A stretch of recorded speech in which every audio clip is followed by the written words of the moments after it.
Good evening all, my name's Alex. I'm a member of the M30T group and hopefully be able to help some of you this evening.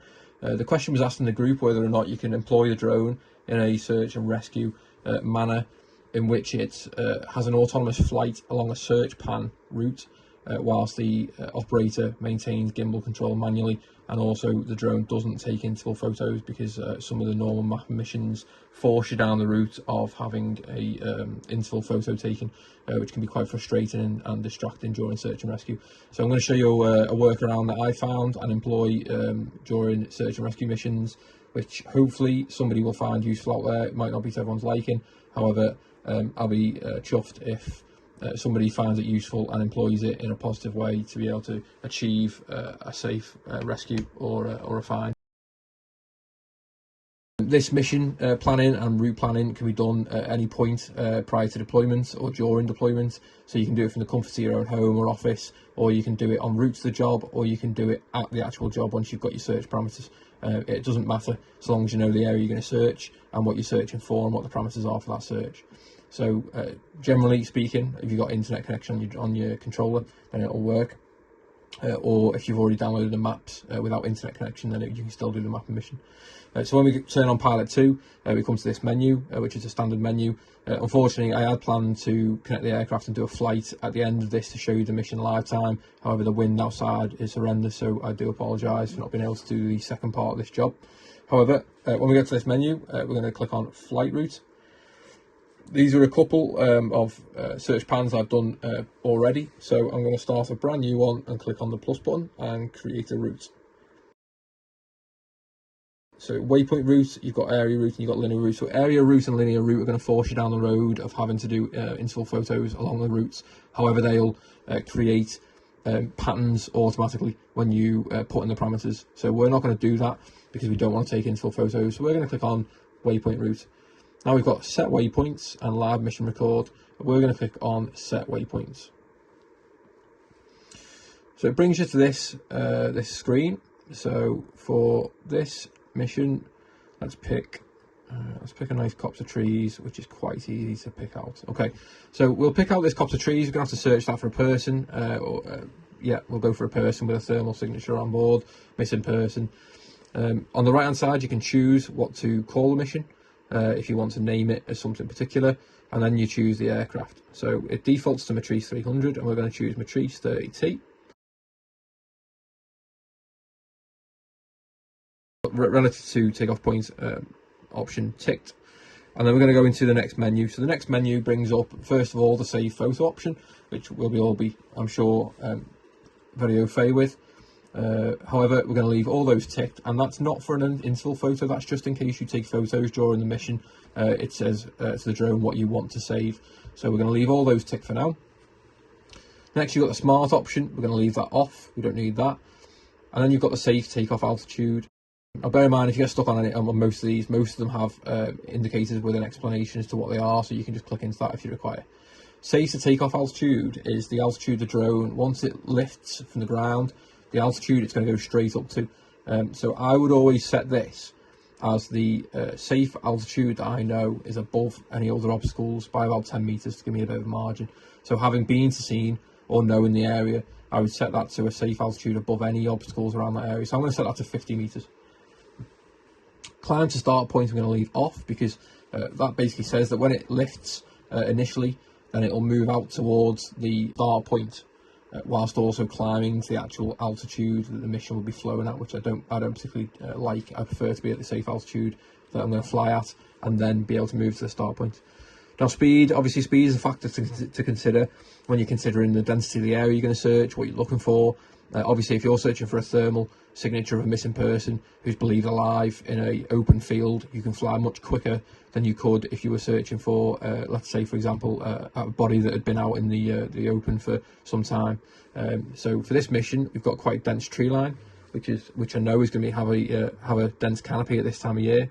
So I'm going to slow this right down to 2 meters per second to give me a bit more time as I'm traveling along the route to be able to identify potential subjects and potential victims. Relative altitude is the altitude that this mission is going to be flown at. So that's the altitude between the waypoints that the aircraft maintains. So I know that a safe altitude for me is 50 meters which is free of any obstacles along the entire flight route. Next, we've got some options for the waypoint mission, which will be aircraft yaw, so we're going to leave along the route. Gimbal control is one of the big ones, so we're going to leave that as manual, which gives us the ability to manually control the gimbal throughout the entire route. Waypoint type, I'm going to leave as straight route and the aircraft stops, which means that as it gets to a waypoint, the aircraft stops and then it will turn towards the next waypoint. Now there is a number of other options. You can do turn before waypoint, you can do coordinated turn and curved route, etc. However, the straight route I think works best because it gives you a couple of seconds between each point to readjust your eyes, sort of take your fingers off the controls if you've been moving the gimbal around. And then upon completion, we've got options for return to home, exit task, land, and return to the start point and hover. So depending on what you want to do at the end of this job, you may want it to exit the task once it's finished, because you want to search the rest of this area, which you're quite happy to do from a static point up at 100 meters, for example. But for this one, I'm quite happy that the rest of the area is discounted and it's purely this copse of trees, and I'm going to ask it to return to home. Okay, so we've identified the area and we've set our parameters. Next, what we're going to do is we're going to draw our pattern. So all we're going to do is click on the map for our start point, and I'm going to make sure that start point is somewhere relatively suitable for where I need to search. So for this one, I want to encompass the left side of those trees on the tree line, just to make sure there's nobody sat on the left hand edge of that tree line. And then all I'm going to do is I'm going to click on the next point where I want the aircraft to fly to. So something to note with this is, obviously we've set our safe altitude as 50, which means that at this start point, the aircraft is going to be at 50 meters high. And when it starts the mission, it's going to be pointing towards the next waypoint. So it's going to be pointing towards waypoint number 2. Now along this route, we have complete gimbal control, so we can move the gimbal as much as we want along as we fly. So the aircraft will fly itself from the start point to number 2, and we can move the gimbal using the normal dials on the rear.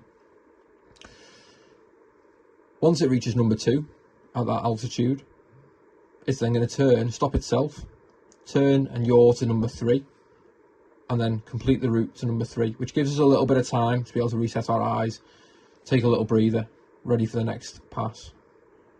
And then it will yaw itself back towards point 4, and that's how it flies the mission. So each time it heads towards a waypoint, the aircraft will be facing that waypoint, and then it will yaw towards the next waypoint, and then yaw towards the next waypoint after it's made it to that waypoint. So that's why we have the steps at the end, just to pass across so that we can get to the next portion of ground that we need to search. Now obviously we leave an overlap either end because we want to be able to pass the entirety of the search area and then turn around, and as the aircraft yaws back towards the search area, it'll be looking at the search area. So not only are we searching the middle of the trees, we're also searching the edges and the extremities of those trees with the overlap as well. And all we're going to do is we're going to continue that search pattern, the entirety of the search area,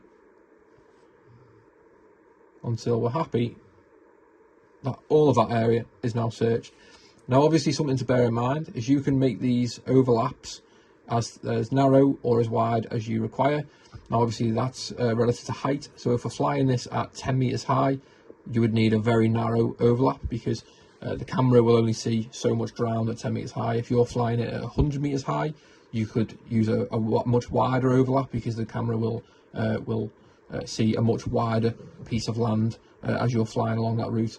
But then obviously comes in the question regarding height removes detail and also minimises your thermal as you get higher. Obviously more detail the lower you get, and the more chance you've got of finding a decent thermal picture. So you can change those as you wish and as suits your flying mission as well. Now, so we've got our general pattern. So our aircraft will fly point to point, and we would maintain gimbal control throughout the entire flight. When it reaches the point number 14, the end of the search mission, it would stop the waypoint mission and it would return to home like it normally would do. Now the return to home height is set when you press start on the mission, when you're on the task. So that's like a normal checklist, but we'll talk about that at the end. Some points to note during this flight mission is each point can be adapted and changed to suit the mission. So if you uncheck the follow route on any of these options, then it will give you, it will ungrey the option. So for example, if I wanted to speed change onto 0.2, then I can adjust that speed up to 6 meters per second. So it goes from the start point to 0.2 as 6 meters per second. Once it hits 0.2, it'll slow it back down to 2 meters per second, and then it will continue the remainder of the flight. Now that can be useful if you've got a search area that's wide open, and you know you can pass that quite quickly and cover quite a large expanse of ground, whereas working around copse of trees, heavy vegetation, anywhere that's quite taxing on the eyes and quite dense, then you would slow it right down to be able to have a slower search pattern. So ticking on ticking those boxes changes it. So say for example, if I knew that as I moved along the tree line that increased in altitude by 10 or 15 meters, then as I get to 0.7, I can uncheck follow route on relative altitude, and I can increase that by 10 meters, or however high I require. So if you're working on cliff sides, if you're working on quarries or gullies, you can change each point from that point forward to be able to suit the search area and be able to give you a much safer flight and a stable height throughout the entire flight.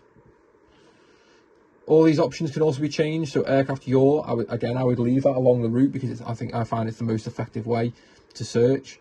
Rotation, automatic, waypoint type, straight route, aircraft stops, gimbal pitch is 0, because we maintain control of this. So we've already said to the aircraft or to the mission, we wish to maintain control of this, so it's grayed out automatically. And then you can change your actions as well, so you can change those if you require. However, there's no need for it. Okay, so now we've got our search pattern. We're happy with the parameters that we've set. What we're going to do is we're going to click save, and it's going to save the flight mission. Now then, when we get to task, so let's say for example that our takeoff point is in the edge of this field. When we get to task, we set off our takeoff point, and we turn the drone on, turn the aircraft on. We get connection. We do our usual pre-flight checks. When we come into the Pilot 2 menu and we've done our pre-flight checks with our aircraft, we click on flight route, we click on waypoint mission that we wish to fly. It'll bring up the map with all the parameters and all the flight route, and we click on the play button.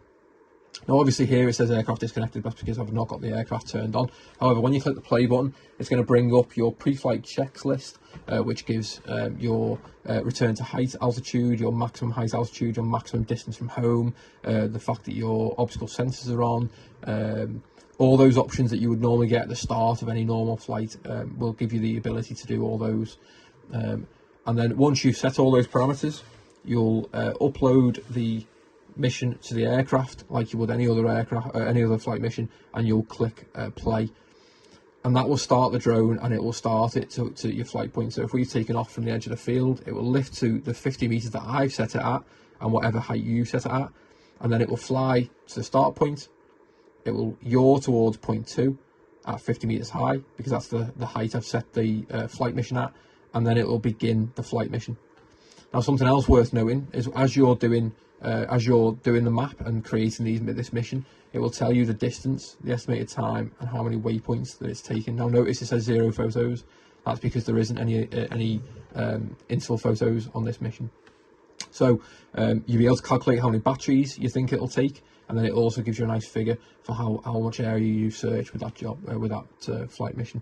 Now when you're flying the mission, if at any point you see something which you want to investigate further, you can press pause on that mission, and it will stop the flight where it is currently. You can then maintain full control of the aircraft. You can investigate the item that you want to look further into. You can fly away from the mission area if you need to move, and then once you've investigated it, if you're happy that it's nothing, then you can press resume on the top left, and it will fly itself back to the last point where it was paused, and it will continue the mission plan, which is an excellent way to continue searching. It's a shame I can't show you that tonight, but it's very useful. And finally, of what I can think of, during the flying, as the aircraft flies itself along the mission and you've got full gimbal control, you can also change between the IR, camera, the zoom and the wide, which means that if you wish to fly and generally fly in IR, but then you want to check something out in the distance with the zoom, you can do whilst the drone flies itself, which is fantastic. Now then, finally, you can obviously set these missions in whatever pattern you wish. So we've got an expanding box pattern. We've also got one that we've got a big wide open area, so we've got start point out to number 2, back to number 3 and 4, so we can clear this entire open uncomplicated area very quickly. We go into a much more complex pattern along the copse of trees and where the canopy is quite dense, so you can make them fit as you wish. And we've got a large open expanse of water, which would be a nice quick way to, I mean, you're searching almost 10,000 meters in 32 minutes, so it's a very effective way of searching. As I say, you can start recording at any point during the flight, you can stop recording at any point during the flight, and clearly you can search them. You can complete the flight numerous times if you wish. If you need to revisit it, you'll fly this exact same pattern again.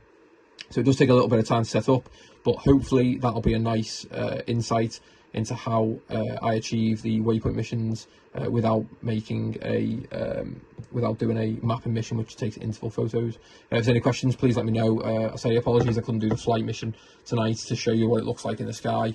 However, hopefully that'll be enough to get you started and give one a go, and let me know what your thoughts are.